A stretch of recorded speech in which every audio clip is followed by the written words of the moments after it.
আসসালামু আলাইকুম সুপ্রিয় শিক্ষার্থীবৃন্দ, শুভ সকাল।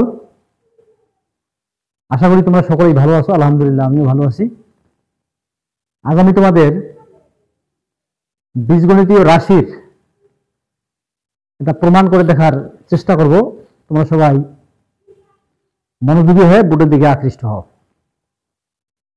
তাহলে শুরু করা যাক। আমাদের সমস্যা দেওয়া আছে যে p - 1/p = 8 হলে প্রমাণ করো যে p² + 1/p² = 66। এটা আমরা প্রমাণ করে দেখাবো। আমাদের মান দেওয়া আছে কি যে p - 1/p = 8। এটা যদি হয় তাহলে আমাদের প্রমাণ করতে হবে p² + 1/p² = 66। আমরা এটা প্রমাণ করে দেখাবো। তাহলে দেখো সবাই, p² + 1/p² = 66। এটাকে আমরা সূত্র করব a² + b² এর। দেখো কিভাবে সূত্র করব। আমরা এর আগের ক্লাসেও a² + b² এর সূত্র পড়েছিলাম। এর দুইটা সূত্র আছে, একটা হচ্ছে a + b² - 2ab, আর একটা হচ্ছে a - b² + 2ab। তাহলে এটাকে যদি আমরা a² + b² এর সূত্র করি, আমরা ভেঙে দিতে পারি, নাও দিতে পারি। আমি তোমাদের বোঝার সুবিধার্থে একটু ভেঙে দিচ্ছি। p তার উপর স্কয়ার প্লাস 1/p তার উপর স্কয়ার ইকুয়াল 66। p কে আমরা a ধরবো, 1/p কে b ধরবো। তাহলে p কে যদি a ধরি তাহলে কি হচ্ছে a² + b² ইকুয়াল 66। এর সূত্র আছে দুইটা। এখন প্রশ্ন হচ্ছে যে সূত্র দুইটা আছে, আমরা কোনটা প্রয়োগ করব? আমরা যে এখানে মান দেখবো যে প্লাস দেওয়া আছে না মাইনাস দেওয়া আছে। এখানে দেওয়া আছে যে p - 1/p = 8। এখানে যদি প্লাস থাকতো তাহলে আমরা প্লাসের সূত্র প্রয়োগ করতাম। এখানে যেহেতু মাইনাস আছে আমরা মাইনাসের সূত্র প্রয়োগ করব।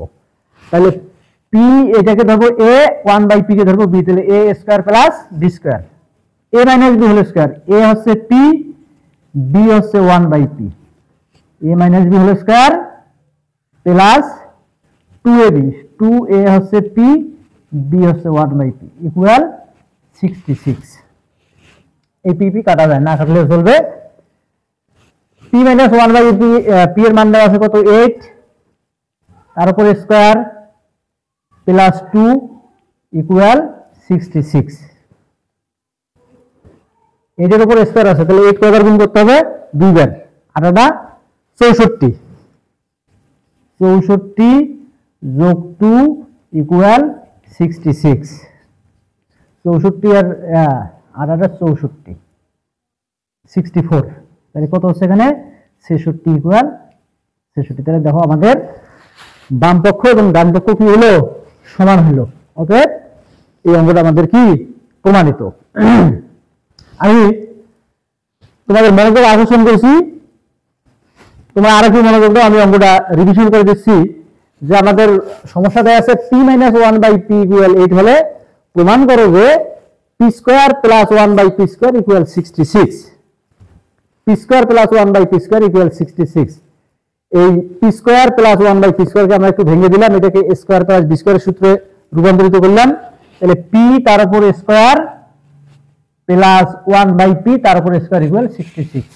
p কে a ধরবো, 1/p কে b ধরবো, স্কয়ার প্লাস কি b²। এখানে মূলত স্কয়ার প্লাস b² এর সূত্র আছে দুইটা।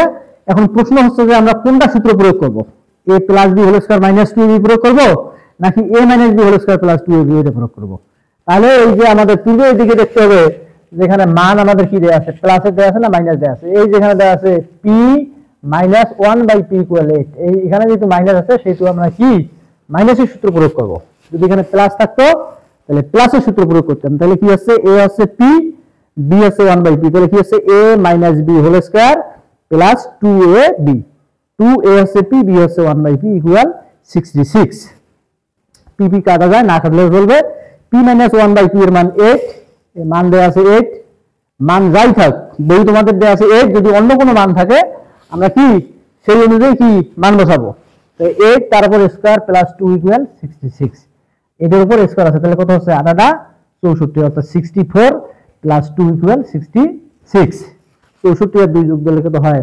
66 ইকুয়াল কি 66, অর্থাৎ 66 ইকুয়াল 66, আপনাদের বাম পক্ষ এবং ডান পক্ষ দুটোই কি হলো, সমান হলো। অতএব প্রমাণিত। যদি এটা আমাদের পার্থক্য যদি হইতো, যদি না মিলতো, বাম পক্ষ ডান পক্ষ যদি না মিলতো, সেক্ষেত্রে কিন্তু প্রমাণ হতো না।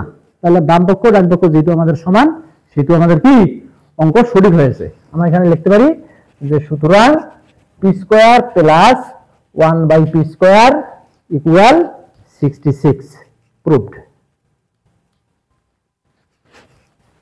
আশা করি সবাই তোমরা অঙ্কটা আয়ত্ত করতে পেরেছো। আমরা সামনের ক্লাসে কি নেক্সট অঙ্ক কি ট্রাই করবো। ধন্যবাদ সকলকে।